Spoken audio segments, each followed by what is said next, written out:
ഇതിൻ്റെ അടിയിൽ ഒരുപാട് പേരുണ്ട് തോന്നുന്നു. പക്ഷെ അങ്ങോട്ട് നമ്മളെ ക്യാമറ ഫോക്കസ് കിട്ടണില്ല. ചുമരുമ്പോൾ തട്ടിയേക്കണം. ഇനി പിടിച്ചാൽ മേത്ത് കയറും. ഇവിടെയൊക്കെ ഒരുപാട് സാധനം കിടക്കുന്നുണ്ട്.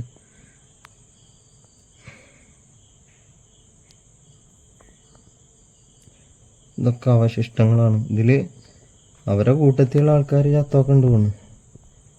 എന്തായാലും ഇവിടെ ഒരുപാട് സാധനമുണ്ട്. ഈ ഉറുമ്പ് കൂടിൻ്റെ അടുത്തുണ്ടാവുന്നതാണ് ഇതൊക്കെ. ഒരുപാട് സാധനങ്ങൾ അവിടെ ഇവിടെ ഒഴിവാക്കിയിട്ടുണ്ടാവും. ഇവിടെ ഇവർ കൊടുന്നിട്ടിട്ടുള്ള സാധനത്തിൽ നിന്ന് ഓരോന്നും എടുത്ത് നോക്കിയാലോ എന്നൊരു തോന്നൽ. ഇതെന്താ ഇതണ്ട, ഇത് ഏതോ ഒരു ഉറുമ്പിൻ്റെ തലേ ഉടല എന്തെറ്റാണ്, ഏതോ ഒരു ജീവിയുടെയാണ്. വേണ്ട